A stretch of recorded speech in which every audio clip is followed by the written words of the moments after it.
For more than half a century, Seiko has been supporting athletes in their efforts to be the best. Now, we want to bring this reliable technology to anyone striving for a goal. Because we understand, a split second can change everything. Keep going forward. Prospects. In general, ski racing is a pretty tough sport. Racers ready? Using my DNA vibe has allowed me to train harder, longer, and recover faster. Less days off, more time on the snow, beating my competitors. Having another option to be doing what we love and to continue to race, it just keeps the sport open and keeps you in it. Good morning, ladies and gentlemen. Welcome to Steamboat Springs, Colorado, and the City of Steamboat Winter Carnival Cup, the Moose Barrels Trophy Race, and the Rocket Mortgage Women's Pro Tour. My name's Kevin Clark, along with Chris Davenport and athlete Florian Schweibel. Join us, guys. Great to be here, huh? So great to be here, Kevin. Stop number 3 of the tour, and what a weekend we have right now, or week, I should say. Beautiful blue skies here in Colorado. A steep hill, the most technical hill of the series so far. And Flo, you're no stranger to racing on this hill. Tell us what we're about to see here today. Not at all. I raced here last year. It is definitely the steepest venue we have on the Pro Tour, and it's difficult. It's difficult to control that speed coming down. Most of the time in Pro Tour, you're trying to go faster. Here, you're trying to hold on. So control being one of the key points we're going to be looking for. Probably mistake-free runs are going to be the ones that move on and advance. Absolutely. Clean skiing is going to be key. Great. So I'd like to thank John Nolting and the Steamboat Springs Club here. They've done a lot of hard work out there to get this hill prepared, and it looks like a fantastic surface. The cat driver's done a great job. And Kevin, I'll remind everybody today, also you can follow us on Facebook, watch it live on our YouTube channel, and on flowlive.tv. We'll be bringing you all the action today and tomorrow from Howelson Hill right here in Steamboat. So let's get right to it, guys. We have the athletes behind the doors. The ladies are going to go first here. Tuva Norbe and Caitlin Harsh, guys. Well, coming off the Aspen races, these two battled back and forth, and I'm really excited to see, we were just talking about it, how this more technical, difficult hill treats these athletes as they come out of the start. We're going to find out pretty soon. Okay, we can send them. Okay, Randy Pattison up there at the start, our starter for the weekend. Been with us for a couple of years. It's a fantastic job. So, the ladies behind the doors. 2 runs here to qualify with the women. We're going to qualify 8, so the fastest 2 athletes off of each course, each run will be in the field. So they're behind the doors and getting ready to go, guys. Yep, Caitlin on the blue course, Tuva on the red course. Tuva Norby out of Norway. She was the winner in Aspen, Colorado. Caitlin ended up in 3rd, taking that consolation run. Here we go. And here we go. Out on course go our first 2 pair here in the women's qualifying. So in qualifying, you are racing the course you're on. You're not racing the athlete next to you, but the wands do start simultaneously when the doors open up, as we watch these two negotiate course, doing a good solid job. Snow looks excellent. A little bit of spray flying as they come off the bottom jump, and into the finish they go. Looks like some nice grippy snow out there. Yeah, Flo, did anything catch your eye? This is the first race that we've seen so far in terms of how the course set or the timing off the jumps. Yeah, that second jump, especially off the red side, is pretty big, and it's going to be a challenge to maintain control landing, and that's when you're trying to really take all that heat down into the flats. Well, you bring up a good point right there. You mentioned the red side. The two courses they're set to try to be as equal as possible, but one might be a little different, which is why these athletes will switch courses when they go back up. So Chris, taking a look at the times up there, Caitlin with a 24.45 and Tuve with a 24.31. So let's keep an eye on that, see how close they're running. Barrett does a really good job of trying to make those courses as even as possible. We're ready for the next pair. Well, we've got Katie Versterstein and Galina Wardle in the start, and you make a good point here. This is a sprint, 24 seconds. You got to go full gas out of the gate. Galina Wardle on the red course from Aspen, Colorado. Katie Versterstein on the blue course. So if you're new to this sport, if you're watching this big screen TV out there, or if you're watching on Flow TV at home, you'll see a set of like drag racing lights that will count down, giving the athletes some cadence to follow, because it's so important to get out of the start as these guys are negotiating the course. In good shape here. Course running well. Ladies doing a really solid job here in our first round of qualifying. Finish this line. Across we go. There's some faster times right there. Galina Wardle 23.87 on red. Katie Versterstein 23.80. So very close, those two athletes. Courses to me look like they're running almost identical. That's correct. Yeah, it's a lot more difficult than people realize to get those two courses exactly the same. This is For the start. And big props to Barrett Stein for setting the course, because there's a lot of pressure on the course setter to do it right, and especially when you got a steep hill with a little bit of a turn in it, trying to make it fair. Good job, Barrett. So Lily Hogan and Ainsley Profit coming up next. Lily on the red course, Ainsley on the blue course. Lily skiing out of Colby College in Maine. Ainsley Profit coming out of Colorado. Originally from St. Louis, Missouri. You don't see a lot of ski racers from out there. Wait for Randy to start the cadence. Red course ready. Blue course ready. Racers ready. So they rock back to the tails of their skis. There's a kickboard with a wood plank mounted on it. You see the tips come up in the air. Ooh, trying to get that timing down on the red course side. A little bit off, but down the steep pitch they go. We really have to control the speed, this flow we talked about, earlier in the season that during the Grand International, we're really trying to generate speed. Here, important to stay in line, get a good clean arc, right edge angle, top of the stay with it. Yeah, Lily on the red course just doesn't look like she's comfortable. She's really settled into a good rhythm. I like the way Ainsley's skiing on blue. That was confident skiing by former U.S. ski team Ainsley Profit on the blue course with a 24.87. Lily on red, 26.01. So right now, look at the timing board, you guys. It's Kate with the fastest time over the blue course side. And then it's Kate Harsh. And then over the red course side, number one on that side is Tuvet. And then Galina, actually, 23.87. Excuse me, Galina. And then number two is Tuve. So those two are in the field now. Now we have what we call is the hot seat. These next athletes are trying to beat the number 2 time posted on our board. So here we go. And yeah, Kevin, talk a little bit about the hot seat. We have that because we only take so many athletes to the main event. Red course ready. Exactly. Blue course so ready. each run, Racers ready. we take 50% of the field to populate that for the ladies. There's 8 athletes. So this will be 2 and 2, 4, then they'll go back up. They switch courses and run again to the all-important speed to pick up some extra points. Very key to get those extra points throughout the season as the ladies negotiate that pitch pretty good. Flo, what do you think? Yeah, Sonia's coming down in that, a little bit wild off the jump. Coming down in that UNM Lobo suit. Everyone's a Lobo, but she's speed there, and then GG.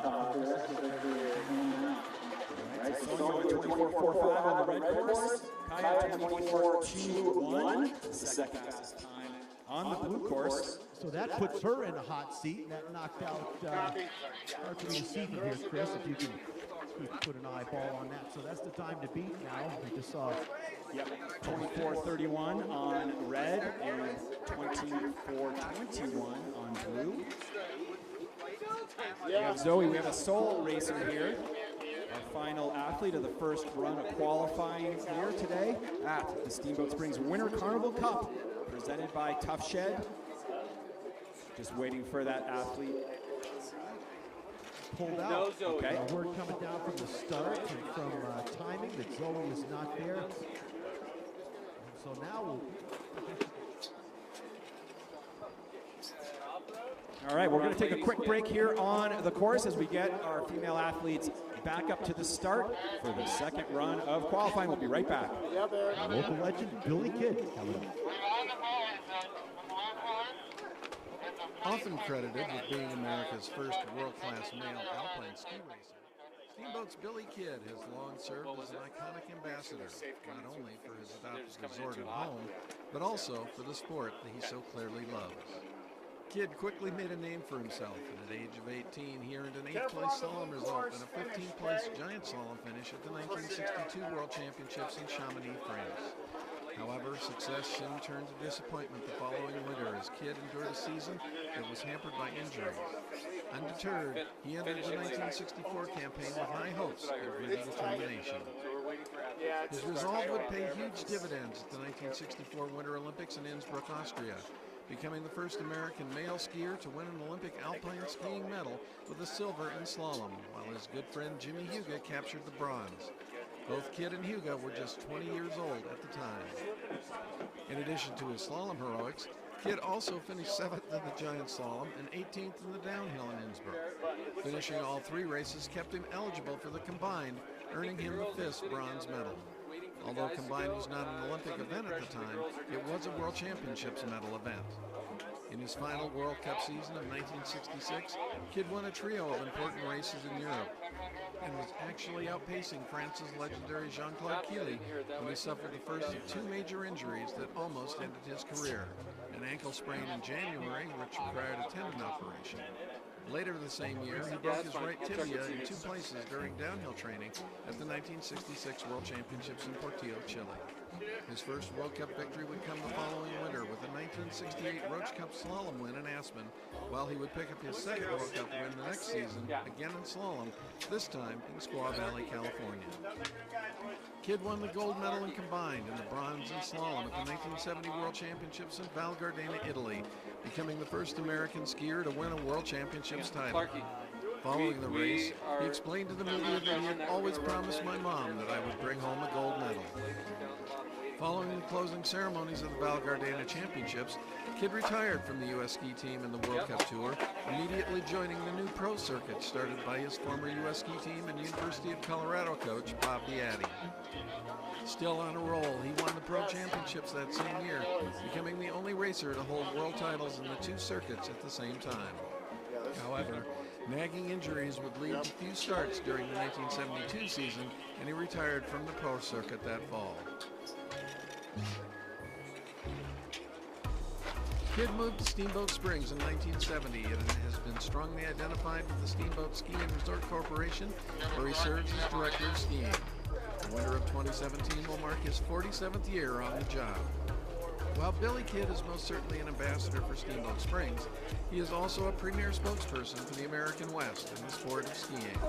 He is instantly recognizable in his Stetson cowboy hat, and during the season, skiers and snowboarders can join Kidd for a daily free on-mountain clinic at 1 p.m. when he's in town. But if you would like to ski with Billy Kidd, don't look for that signature cowboy hat. In the name of safety, he gave that up for a helmet in 2010. At the Steamboat Springs Winter Sports Club, we train, compete, build confidence, set goals, and achieve them. Alpine Bank gives a lot in our community. They make sure kids get the opportunity to be champions. They support us with scholarships, bibs, the ACE program, Athlete of the Week, and my favorite, the Alpine Bank World Pro Ski Tour Junior Challenge. I will always remember racing and being mentored by ski racers like Ted Liggett. Thank you, Alpine Bank!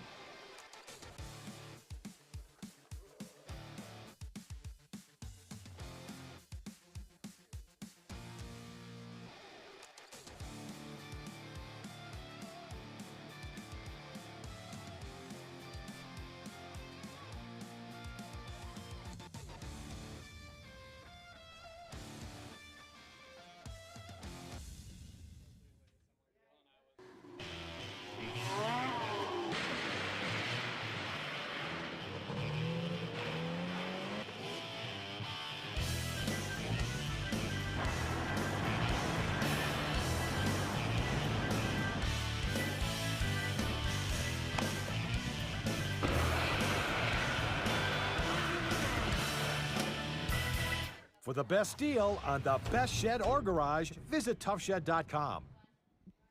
All right, welcome back, everyone. The men moving behind the start doors to get things going here. And fresh back from the Olympics, Simon Breitfuss Kammerlander and the leader of the tour, Robert Cohn. Yeah, this is a great matchup right here. These guys were battling in Aspen back in January. And as you mentioned, Kevin, Simon fresh back from the Beijing Olympics where, Flo, he was racing in the speed events. Yep, he had some Super G and downhill start over there. And this is a great matchup. You're getting a little sneak peek of maybe some of the later rounds tonight. Is any strategy here? This is just qualifying, so they're not actually racing against each other. They're just trying to get a fast time so that they're ranked high in the brackets for the main event. Absolutely. You'll see sometimes Rob doesn't charge out of the gate right away. He kind of lets the other person go so he can focus on his own run, because it's really easy to get caught up when there's someone right behind you. All right, guys, they're behind the doors. This is number 1 and number 2 on the tours so far. It's 121 points for Robert Cohn and Simone with 105 points. Simone picking up a win at Aspen, as was Cohn. This should be exciting. Oh, look at Cohn. He just rifles out of the start. So when the start doors open, the clock starts. So important to get that timing right down in qualifying as it is in the elimination rounds. But here comes Simone right there with him. Actually starting to pull away. But again, you're racing your own course, but that's a good indicator of how fast Simone is skiing. As he started behind Rob, he's going to cross the line, finish, and the times will pop up. Simone with a 22.19 and Rob with a 22.87. Some fast skiing out here. You see that kind of chalky snow up here at House in the Hill starting to break down a little bit already. There's going to be some definite grooves later tonight. Yeah, it's a very good point. We'll have to pay attention to the steeper part of the course, some of those tighter turns, and see how that snow is holding up, because it will affect the racers and their line. Next up, Michael Ankeny on the red course versus Nolan Casper on blue. Again, qualifying here, just trying to lay down fast times. So 4 and 5 in the overall standings, and they are at 95 points for Michael and 83 points for Nolan. It was unfortunate for Nolan that he was not able to get into Aspen, so he missed the whole first day, Chris. That was a bummer, because he was leading the point standings coming into Aspen. That's right, he sure did. There was a lot of travel issues getting into that event as we were still in a deep snow cycle, but here we're high and dry at Steamboat Springs today. There's a nice look at Nolan Casper getting ready on the blue course. And again, Michael Ankeny on red. So Casper, notorious for one of the fastest starts on tour. Ankeny, no slouch. They come out pretty even. Down the pitch they go. Good high edge angle at the top of the turn as they work the pitch. That was right about where Ankeny had trouble in the race here last year. He blew the toe piece right off his bindings. A little bit of a struggle there. It cost him some time. He's starting to bring it back as he uses that high double clear. Both of them are really getting after it. They've really perfected that technique. Across the finish line they go. And Nolan with a 22, can't hardly see it. Yep, Nolan's 22.58. Yep. And Michael Ankeny, 22.72. And Flo, let's talk about that red course, because that's the second athlete in a row on red that we've seen make an error on the same gate. Yeah, there's definitely a little bit more difficulty associated with that red side. You come off that second jump, and you have a lot of time in the air before you can bring it back to the ground. So it's pretty challenging to make it all the way down. Well, a couple of your good buddies here, Flo, coming up next. Tucker Marshall on the red course, Colby Derwin on blue. Yeah, Colby coming out of Colby College, skiing here today on Fisher. Everyone is looking to take it down the mountain as fast as they can. Let's go Mules. 30 seconds, guys. All right, so how it goes here on the men's side. The fastest 4 athletes off of each course in each run will be in the field. So as we compile that 4th athlete, that becomes the hot seat. Or as somebody else said today, it's on the bubble at IndyCar. So right. The hot seat here in the World Pro Ski Tour. Let's get him going. We'll send up to Randy for the start now. Red course ready. Yep. Blue course ready. Yep. Racers ready. So the clock and the lights begin the cadence, and down to the green, and go out on course they go. Good even start for both these guys coming down the pitch. Colby Derwin over the blue course side, and it's Tucker Marshall coming down there right alongside him. Both doing a good job. No trouble on the red course this first of their 2 runs. Really getting those skis moved out from underneath them, and quick lateral move to stay on that high line. Keep the skis from throwing too much snow into the small bottom bump they go. Let's see where these guys will stack up at that run, guys. Tucker Marshall there, 23.10 on red, and Colby Derwin with a 23.29. Both of them the third fastest in their respective courses. And you talked a little bit about quick skis there, Kevin. Flo, these guys are on slalom skis. Even though it looks like it's a paneled GS, the set is so close that it's better to go on slalom skis here. Yeah, especially on a hill like this, you really got to take every advantage to get that ski working across the hill. There aren't actually requirements for skis in this tour, so athletes can use whatever size ski they want, but you will find that most of them are on fifth slalom skis. So we'll send it up to Randy. Randy, you could start the next pair. Next up, we're going to have Logan Martin on the red course versus Aspen's Wiley Maple on blue. So Wiley, a little bit whining this morning about having to ski panel slalom. He says he's a downhiller, but he's here and he's throwing down his dough to see where he's going to stack up in this run. You're laughing, Flo. He is definitely a downhiller at heart, but I think you'll find he's got plenty of speed to show us here today. Yeah, Wiley actually smoked everybody at the Aspen Town Series race last weekend on the slalom skis. So in a panel type slalom, Chris? No, in a real slalom. In a real slalom. Yeah. Okay. So he can turn him. He can turn him quick, and he's feeling strong right now, recovering from a back injury and enjoying life. First year off the World Cup circuit. Randy Pattison getting set up there as the downhiller over on the blue course side. Logan Martin from Edwards getting ready in the red. Green they go. Both of them coming out pretty clean as they get that timing down. So important to work on that timing in the qualifications round, trailing on the red course side. There's Logan now. Wiley out front, put a solid run together. That right footer on the red course just above the jump looks a little bit slick. Some athletes definitely having some trouble holding it together there. So when we were building the jumps yesterday, you could see how it was a little bit of rubble tilled up. The top didn't get touched, so it was really fast. What do you got, Chris? Wiley Maple on the blue course, 23.34. That's fourth fastest on blue. Logan Martin, 24.11. That's also fourth fastest for the red course. So guys, that's the hot seat now as right. we go back to the top of the next pair.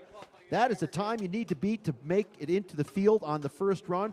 2 runs of qualifying. On the second run, you can improve your position in that top bracket.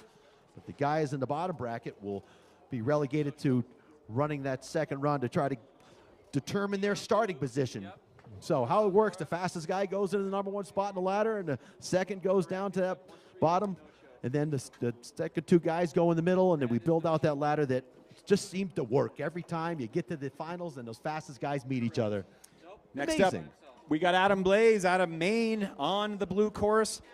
Jake, he's going to be running by himself. Looks like Jake Jacobs is not in the red course, so Adam's going to get a solo run here.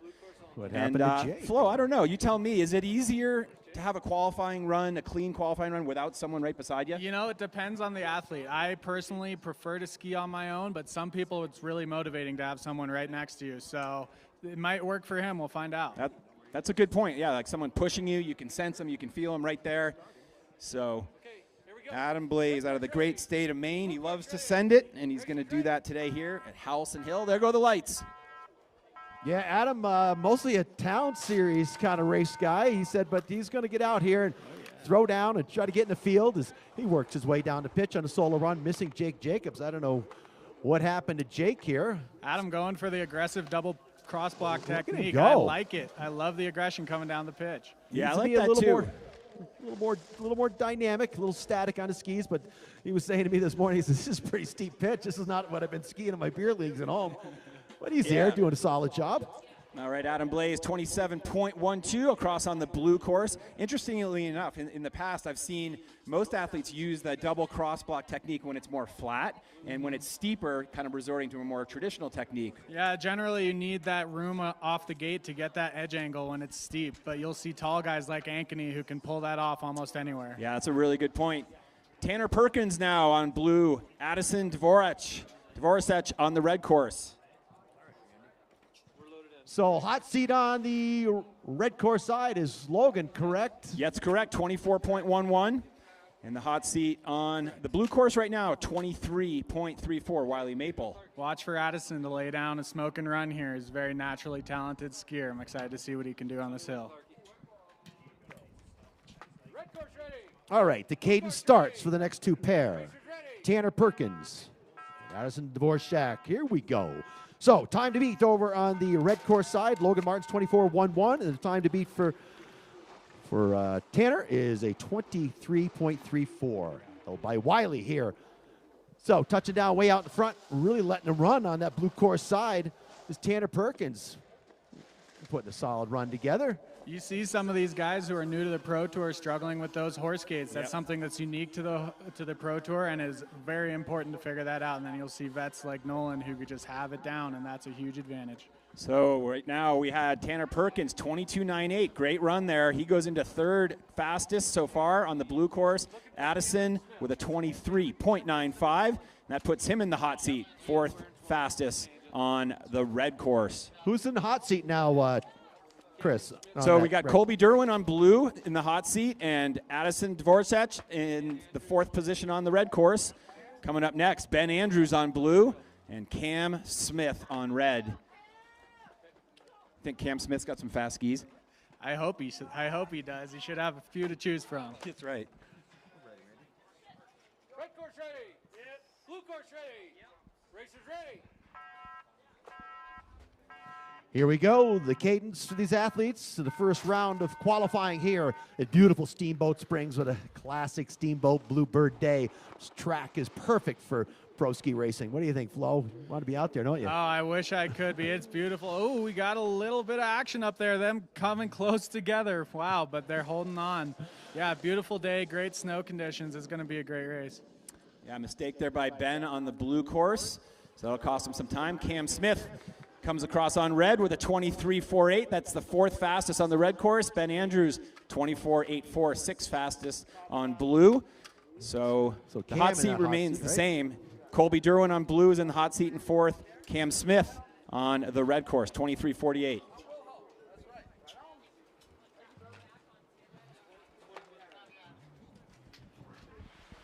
Norwegians coming up next. Brede Halsness on the blue course and Wilhelm Normenseth on red. So, young Halsness, he's got pro ski racing in the blood. I mean, coming out of his ears. I raced with his father Stein. And what about his uncles? And both Edvin and Jarli were both champions on the tour back in the day. So great to see the tradition continue with the Halsness family. Let's see what he's got here on his first run. And Kevin, I have to ask you, because I haven't been around the tour the last couple of years, is this Brede Halsness' first stop? No, he raced with us last year, 2 years ago. Okay. He jumped in with us. So Great. he hung around here yesterday anticipating for about an hour before he finally threw his money down, and so should be ready. And we've got Wilhelm on the red course, a Utah Ute. We've got a lot of Utes out there today, like they almost should have drove a team van. It would have been good. Bring their coach. All right, so here we go with Halsness on blue, Normenseth on red. Hiya Norge. Hey, Norge, he says as the clock goes down green. Let's see how he comes out of the start. Oh, explosive start for Halsness over on the blue course side. Looked like a real strong skier as he makes his way. Wilhelm, he's quite a character, Flo. What do you know about him? Well, his profile picture here, he just has a towel on his head. So a really bad funny mustache. guy, yeah. Looks like a little Just for Men in there. Yeah, he's done a good job trying to reel in Halsness, and Halsness had a good start. But again, we're racing the clock across the line. They go. So Halsness, 23.99, sixth fastest on the blue course. Normenseth, 23.80, fifth fastest on the red course. So we have one more athlete getting through this first run of qualifying World Pro Ski Tour here in Steamboat Springs. It's going to be Lewis Latham, our only member of the United Kingdom out of the UK, Bristol and Ithaca High School. Here we go. Here we go. Red course ready. Blue course ready. So our television producer has probably got all eyes on this. Hayden Scott, fellow Brit, watching Latham on his solo run. Latham, a coach here at Steamboat Springs Winter Sports Club. Awesome. So knows the local hill, that's for sure. So off the top jump he goes, rolling up the windows a little bit as he tries to get those skis back to the snow as quick as possible. Skis in the air, slow, skis in the snow, really go. All right, let's go, Latham. Get it all the way down to the finish line on the red course. Right now, Cam Smith sits in that hot seat. Latham comes across there, 27.31 for Lewis Latham. All right, guys, that completes the first run for the men and the women. They've made their way back to the top And we'll take a little bit of a break as we get ready for the ladies to put together their second run in qualifying here. I love this place, Holliston Hill. This is just a fantastic venue. Oh, look at a commercial. I better take a break.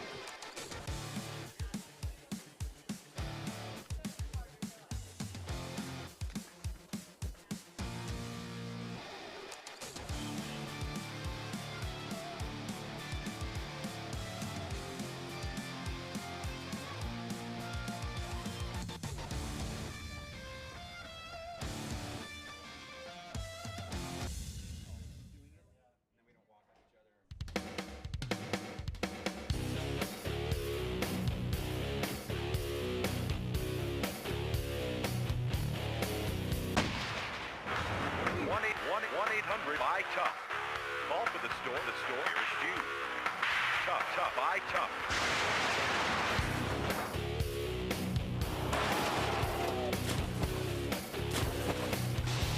For the best deal on the best shed or garage, visit toughshed.com. For more than half a century, Seiko has been supporting athletes in their efforts to be the best. Now, we want to bring this reliable technology to anyone striving for a goal. Because we understand, a split second can change everything. Keep going forward. Prospects. Uh-oh. Okay, don't panic. Remember what the instructor said. If you ever get into trouble, all you need to do is... Feels like I'm wearing nothing at all. Nothing at all. Nothing at all. Stupid sexy Flanders. Ow, my leg. This is the worst pain ever. Go, go.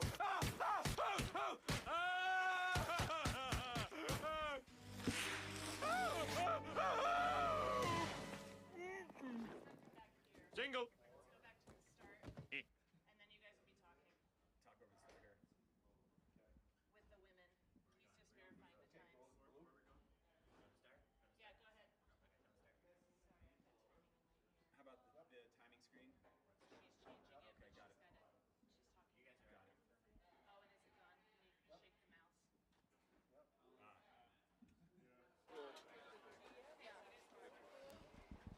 All right, welcome back. We've got second run of qualifying coming up here for the ladies at the top.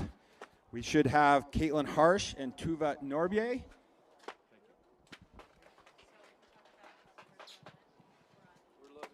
And speaking of that first run, what are your impressions, Flo, so far? I mean, we did mention some tricky spots on the red course, but what are you seeing up there? Well, this is the best the snow is going to be all day, so these are the two runs when you're going to see these athletes really throwing down their fastest run. The rest of the night, it's just about beating the person next to you, but today there's money on the line for fastest run, and they're just trying to get the best qualifying spot possible, so they're looking good in that bracket. Yeah, very good point. There's money on the line for the fastest run. There's also a lot of money on the line for the overall first place, taking home 30 points and $10,000 US. Second, 35 for first, 30 points for second, $4,200. In third place on the podium there, $3,000. So money and points in the overall. And we've got Tuva Norbier in the blue course, Caitlin Harsh in the red course.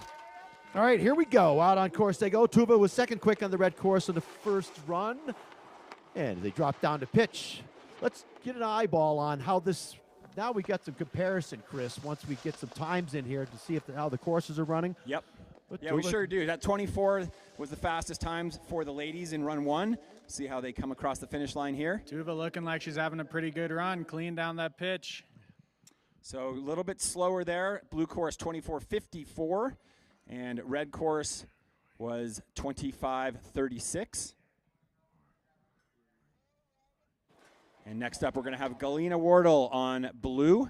She had the fastest time the first run on the red course. Katie Versterstein will come up. She had the fastest time on the blue course. So our two fastest qualifying times in the start gate right now. Yeah, this will really give us a good comparison, Chris. The fastest athletes on the hill, see how they stack up as they move to the opposite courses. Here we go. What a great shot looking up at that. Oh boy, both these athletes try to get the jump on the gate, and it just did not work out at all. They're both strong in the first run. They're in the field, but they want to back it up with a speed run here. The fastest combined time gets you 3 extra points, then 2 for second, 1 for third in the Speed Cup. So very important as these ladies, their second race on the World Pro Ski Tour, trying to figure the doors out, and it was trouble on the red course. Galina has a very fast start. She was the fastest out of the gate in the Aspen event, beating all the boys, so she was right on the limit there, trying to get the most out of it. Galina 24.40 on blue. Katie had a 25.05 on the red course. You know, one of the biggest differences in pro racing versus FIS racing, those starting gates. It's all about timing it perfectly. It can be a matter of many tenths of a second if you miss it. So some of the athletes say that it's the second to the last light that you want to start your move, your motion forward. They've got that timing down, and it takes a while to get the confidence to just let it go before it's gone green, to get up against those doors, Flo, and not have them stop you, just like we saw that happen to Katie. Absolutely. The fastest starts, you're moving full speed towards the gates while they're still closed, and hopefully they open when you get there. Otherwise, you run into them. 1,200-pound electronic magnets holding them back, Chris. So let's set this up. Lily Hogan on the blue course. She was 5th fastest on her first run, and Ainsley Prophet, on the red course, she was also 5th fastest on her first run. So both of these athletes need to sneak into the top 4 here with this qualifying run. All right, Randy, you can send them, or Randy Pattison, part of the 18 crew we have here on the World Pro Ski Tour, scrambling into town, getting everything done in a day, along with the crew from Hallowson Hill here, and on course they go. Down the pitch, you can really see how steep it is from that top camera angle off the bottom, or the first bump. A little bit of twisted sideways. Oh, lands hard out to the rubble. Well, looks like she's all right. She's going to let it slide, not trying to put a ski down too hard and grab an edge and hurt a knee. We'll see a solo finish over on the blue course side. So Lily Hogan trying to go into the top 4 here. Will it be enough? 25.64. 7th fastest on the blue course. And unfortunate mistake by Ainsley on the red course. Yeah, there's that red course flow with trouble. You can see that icy spot I was talking about. She gets slid a little low and goes straight through the panel off the jump. Lucky to ski away from that one. Man, at least she let her skis run straight when she was coming towards that. And I've seen too many years over the past when guys hook a tip and spin around, fly off that jump backwards. Yeah. Especially on these short slalom skis, you can get turned around pretty quickly. Especially when they're loaded up, man. It's just like a big old leaf spring. You got to be ready for that energy to release, or you're going to be along for the ride. So our final pairing right now on blue, Kaja Norbje from Norway. She was the 2nd fastest from the first run. Excuse me, she's going to be on the red course. Sonia Marksikova, 24.53 that first run. So both of these athletes had good first runs. Let's see what they can do this time around. Here we go.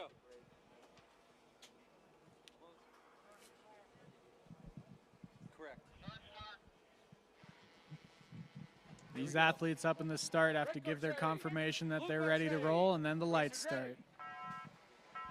All right, the lights kick down. Second to last light. Waiting a little bit to make that move as these ladies try to figure out the start doors. You can see them learning these gates as we move through the round. It's getting better and better already. So into the first jump.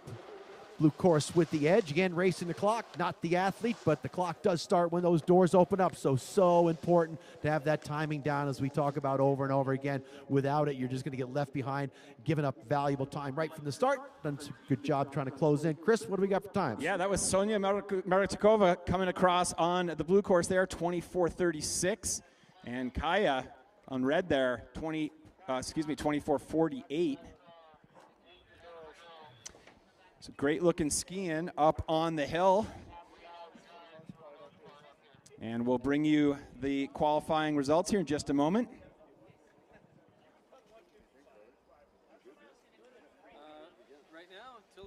All right, ladies and gentlemen, stick around because we're going to take a break. And when we come back, Steamboat local and U.S. ski team legend Chad Flesher joins us here in the finish. We'll be right back.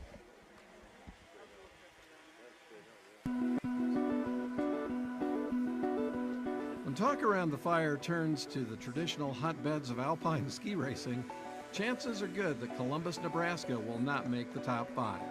or top 500 for that matter.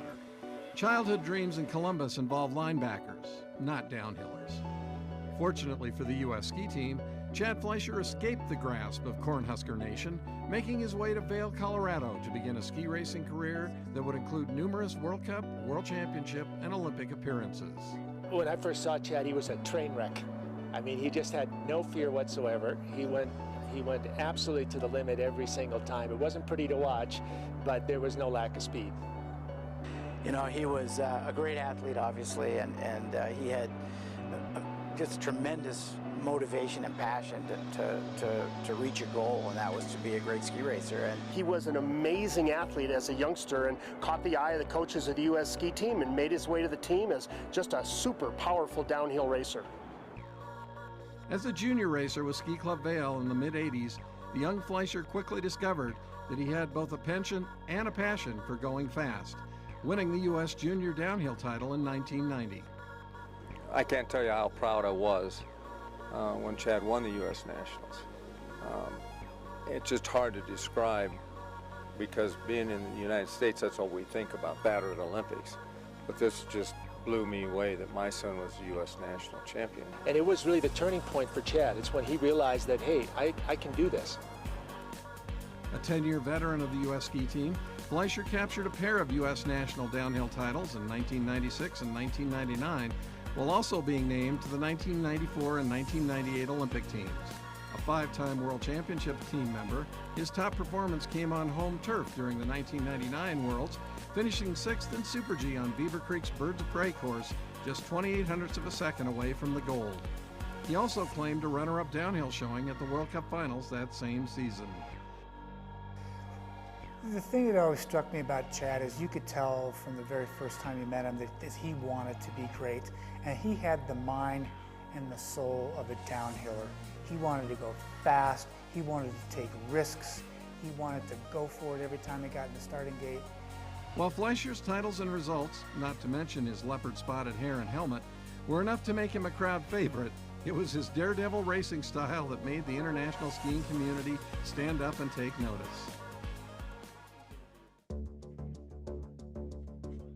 Well, Chad, you know, his philosophy was, you know, go big or go home, and he always pushed the envelope. Chad had a number of phenomenal crashes. He's the king of the highlight reels, but the big one is coming into the Zielschuss in Kitzbühel. It's almost like the Olympics. If you're not on the podium, it doesn't matter where you finish. And he looked like he was going to be on the podium, if not win that race. And I'm watching the run, seeing it on the screen, looking at the intervals. He's coming into the last jump, and I'm thinking, oh my God, he's going to win Kitzbühel. And then what did he do?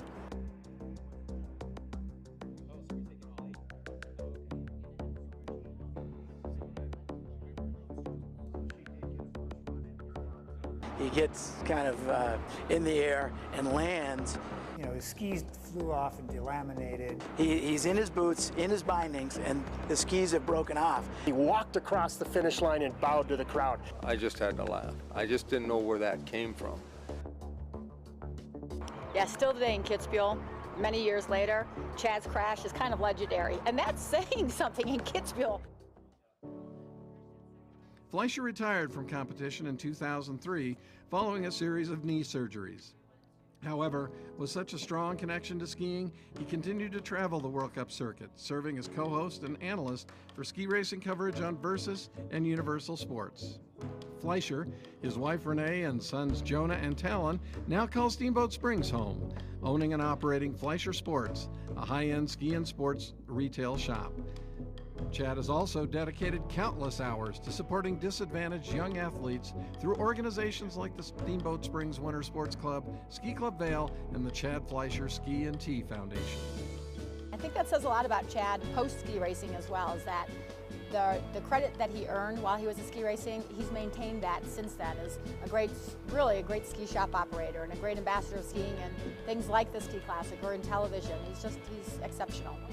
Is twofold. One is his commitment to Colorado skiing, and second of all, his commitment to kids and kids programs. Chad Fleischer has been a leader both on and off the race course, sharing his love and enthusiasm for skiing with audiences around the globe. Tonight, we're pleased to be able to welcome the pride of Columbus, Nebraska as an honored inductee to the Colorado Ski and Snowboard Hall of Fame.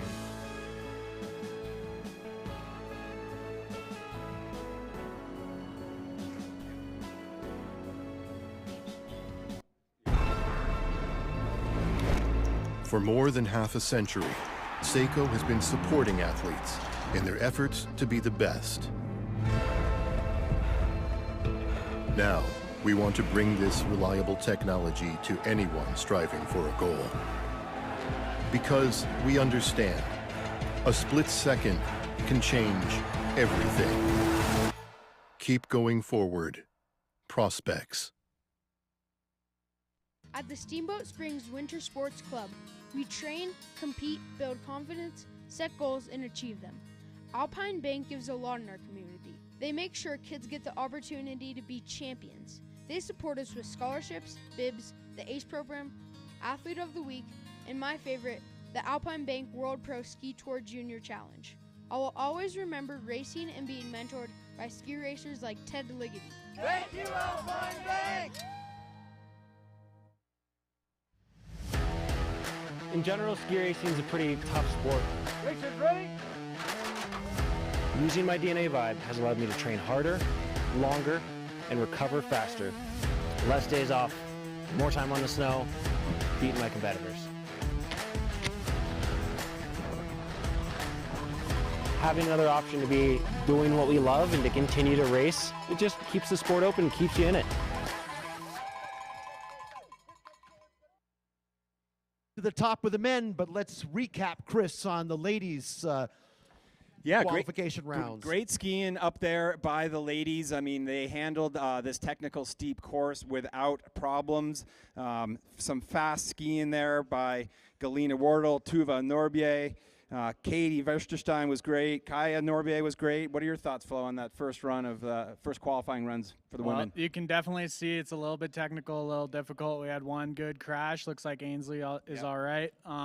But yeah, it's definitely not going to get any easier as the night goes on. It's certainly one of the more exciting course sets that I've seen on the World Pro Ski Tour, and they've handled it so well as going for their qualifying times, but when they're pushing each other to get to the finish first, might be a different story. Yeah, Barrett does a fantastic job along with John Jacobs to get this course as even as possible, and I think, again, they've done a great job triangulating and really getting that as perfect as you can with a dog leg. Yeah, exactly. This course not only is steep, but it does make a dogleg turn, and so to try to get the blue course and the red course as even as possible, there is a lot of calculation, and you know this, Flo, as well as anyone as a course setter. As we put our results from the qualifying for the ladies up there on the screen, you can comment on the course set and how challenging that is. Well, yeah, that inside track, the red course, travels physically less distance, so you have to make up with that with how you set the course to make the times even. And it's also steeper, so there's a lot of factors at play to balance, and it takes a lot of setting and resetting to make it perfect. Looks like it's pretty good out there today. But it's interesting, our fastest time of the day came from Simone Breitfuss-Kammerlander on the blue course side. Yeah, that is a very good point. That side is running really smooth, plus he had a fantastic start. So we've got racers in the start now. It's going to be Rob Cohn and Simone Kammerlander. Simone on red, Rob on blue. Heavy hitters here. Yes. So Cohn was second quickest on the red course with a 22.87. He's in the field already. So these guys both in the field, and they are gunning for the Speed Cup. And taking a look down at the Speed Cups over the past season, or it's been Kammerlander winning it at Aspen, I believe it was. So Kammerlander looking to see if he can back it up with another Speed Cup win. He was fastest on the first run on the blue course side. Let's see how he goes. Excuse me, on the red course side. Oh, he goes on the blue. Cohn getting dragged a little low after that second jump. So red course right there. Kammerlander 22.25. Blue 22.31 for Cohn. Two good-looking runs right there. But you're right, he did get a little bit low on the bottom section of the hill. Started catching up, but then you push just a little too hard. That's what I was talking about, having someone next to you. It's easy to get sucked into just going a little too straight. All right, battle of some U.S. Ski Team alumni here coming up. Nolan Casper will be on the red course. Michael Ankeny on the blue course. So Both of them were. Chris was fastest on his first run on that red course side with that 22.72. That's So, right. And then Nolan was second quick in his course. That's right. So we had 1 and 2 from the previous qualifying run, both of them into the main event already. Let's see how that affects their strategy here on the second run of qualifying. Here we go. Red course ready. So the big Blue dogs, course these ready. top four, Racers ready. 1-2, 1-2 on their respective courses. Out on course they will go. Let's watch the start.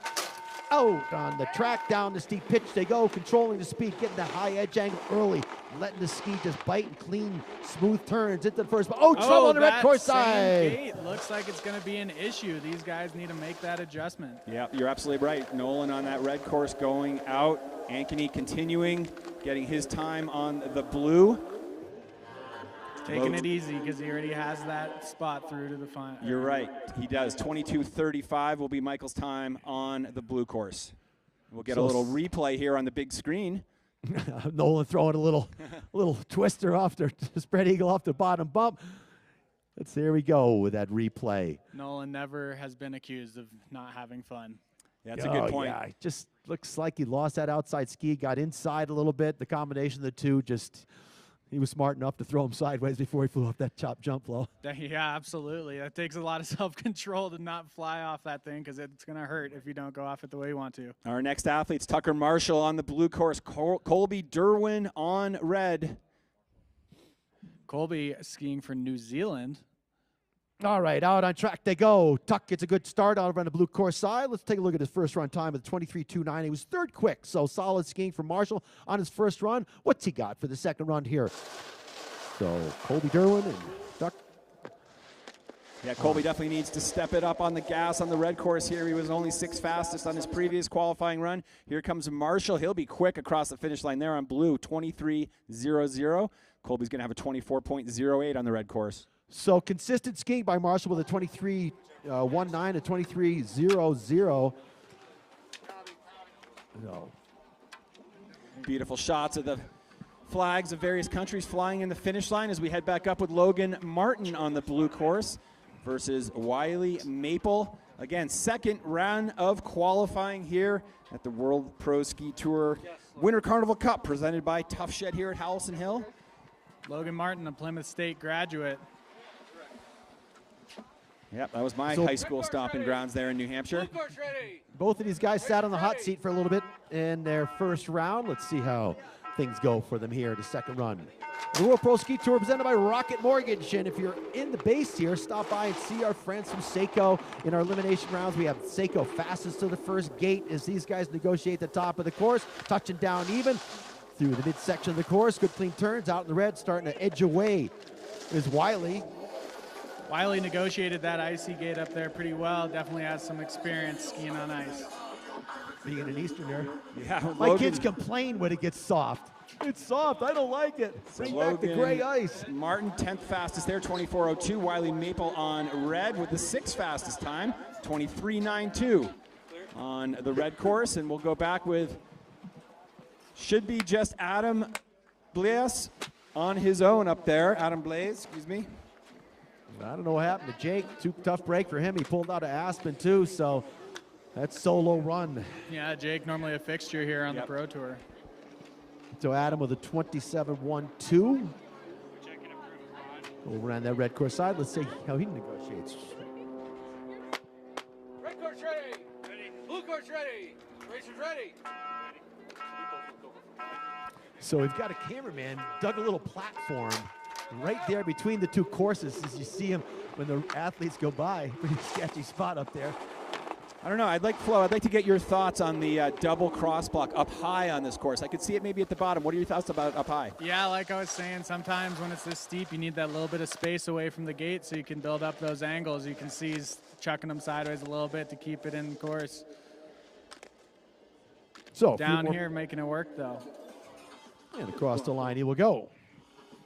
So Adam there on the red course, 27.73, 11 fastest right there. Couple more athletes left to go in our qualifying. A few more. Got Tanner Perkins now coming up versus Addison Dvorak. So Perkins was in the field after the first run with a 22.98. Let's see what he's got for the red course side. Dvorak still needs to get it done here to figure out where he's going to end up in the ladder. Addison had recently won a ski joring competition, so he fits right in here in Steamboat. He was telling me that. That sounds really cool. It's not just a straight course. You got to turn and jump and grab brass rings. And oh, yeah. Not easy on the knees there, that ski joring. And Addison did not have the best first run in qualifying, so I think he's looking for a little redemption here on the blue course. So Perkins again in the field with the 22.98, comes out on course over on the red course side, gets a good solid jump as down the pitch they go. And Dvorak will be chasing now. The problem, he goes down in that same spot flow. You were about to make a comment. Go ahead. Oh, I was about to say that he was ripping those top few turns, making some really solid arcs, but that looks like that same gate is going to be causing problems all night long. Little hidden piece of porcelain there. All right, so Dvorak comes across on blue, 23.82.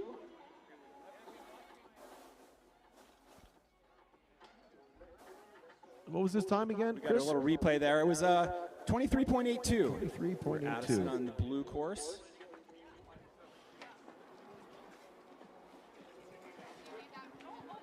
Yeah, you see him coming off that jump there, Perkins. It's tough out there. You got to be able to hold it together all the way down. No question about it. Next up, Cam Smith. He'll be on the blue course. Had a great first run, 23.48 on his red. And Ben Andrews now on the red course.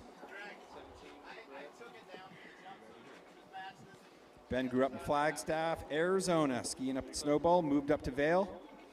Like so many of the athletes here at the Rocket Mortgage World Pro Ski Tour out of Ski and Snowboard Club Vail. So Cam Smith is a head race rep. That's right. I'm a head skier. Yep.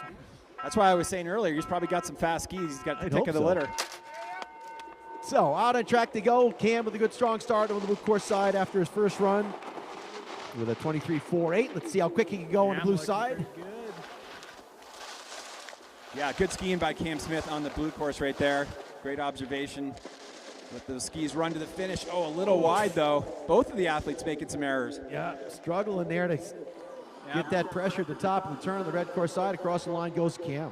Yeah, Ben getting squashed a little bit on the landing of that second jump. It's a big drop. You got to be ready. Cam Smith, 23.46 on the blue course. Ben on red, 25.71. All right, guys, good skiing there. Holy mackerel. Here comes Our the timer, Norwegians Laura. coming up next. Our timer, Laura, just came across the headset to me. So talk about consistency. Look at Cam's time. 23.48 and 23.46. Red course running a little quicker. Nope, maybe not. It's pretty even. Pretty even. Barrett, once again, Looks pulls like a Matt Rabbit out of his hat and puts together a good, even course. So important for the elimination rounds, but this gives us an indication of if there's any great disparity here in qualifying. Looks like that red course can definitely be fast. Exception of that red. Yeah. And Kevin, you know who's sitting in the #1 spot with combined time right now? No surprise.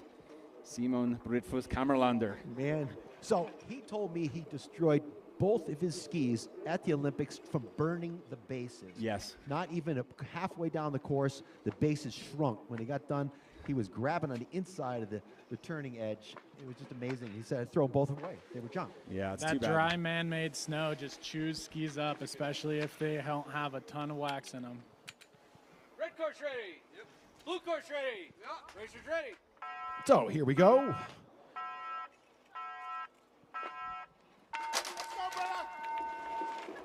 So down the pitch they go. Norman Seth on the blue course. Halsness on the red course. Halsness, same trouble there, Flo. What a save. Wow. Brings it back to his feet after going off the lip on his back. Let me tell you, that is one for the replay reel for for the Pro Tour. Just like we had that flip out of Drew Duffy. Yeah. Oh, good skiing there by Norman Seth. 22.56 on the blue course. That was a great run for him. And unfortunately, Halsness will get the replay here. Flo, let's see if we can see what happens. Coming into it all right, but you'll see on this next right footer, everyone's kind of been pushed low, and there he goes, round backwards, and luckily he put it down before he went off the jump. Wow. Yeah, well, it's one for the highlight reel, no doubt. That was amazing. What a great save. Last racer here will be Lewis Latham from the UK up at the start. Final qualifier here this morning. So Latham solo, his first run was a 27.31. Let's see if he can put a little bit of that home hill advantage to use here on the second run. Yep, he's gonna need it. Red course ready. Blue course ready. Racers ready. So new to the tour, let's see if he can work on that timing of the start. As he goes back on the tails of his skis. Decent start. Good start for the rookie.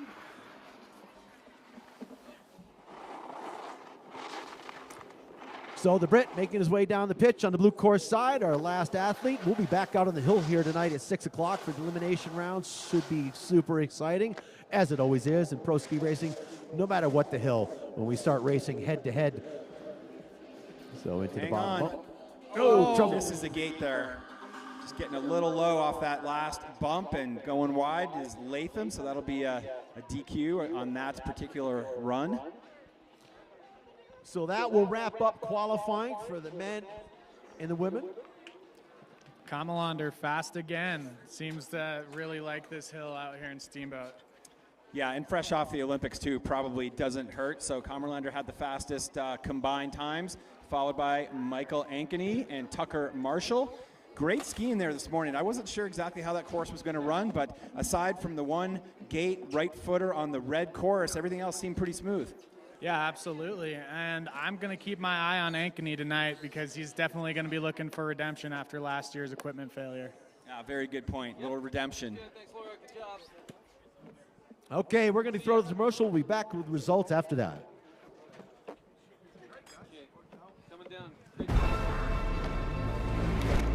For more than half a century, Seiko has been supporting athletes in their efforts to be the best. Now, we want to bring this reliable technology to anyone striving for a goal. Because we understand, a split second can change everything. Keep going forward. Prospects.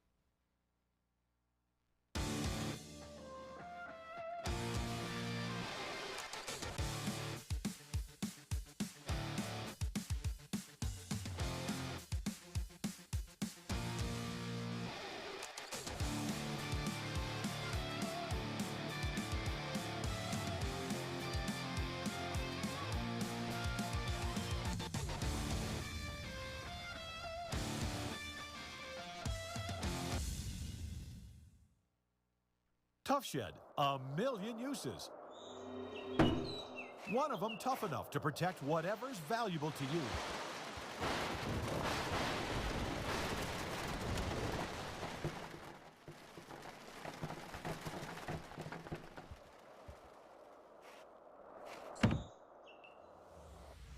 Tough Shed storage buildings and garages, coast to coast. For the store nearest you, call 1-800-BUY-TOUGH or visit toughshed.com.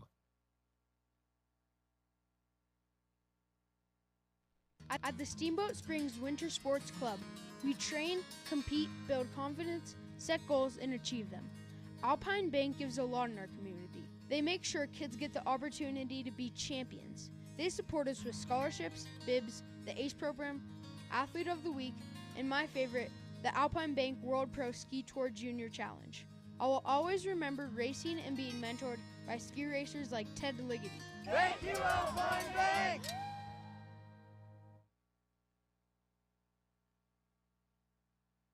Got a little inside word from Michael Ankeny on that trouble up there, Flo.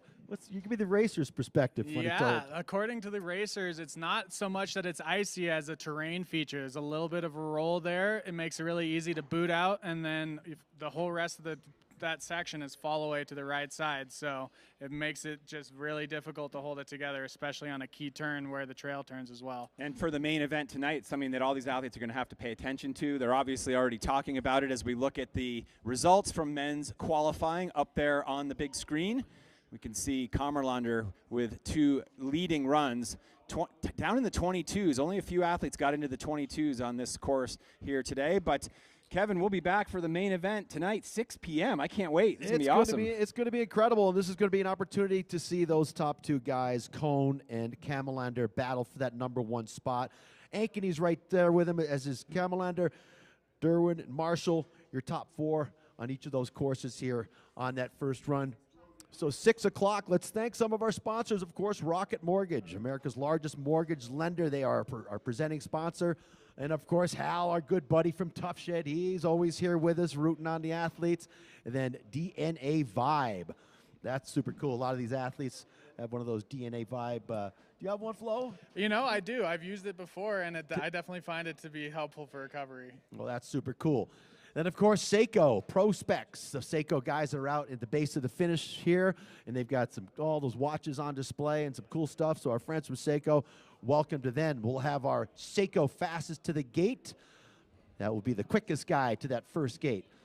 Not sure if anyone spotted it, but Simone was wearing one of those Seiko watches in the opening ceremonies. That's of the right. Olympics. I did spot that. Yeah. Nice. Legendary watch. And we should also mention Tito's, because Tito's Handmade Vodka, America's original craft vodka, they are throwing Tito's After Dark Party tonight. Carl's Tavern. Oh, I love that place. Be there. All right, we'll see you at 6 o'clock for the elimination rounds here. The Men's Women's World Pro Ski Tour presented by Rocket Mortgage.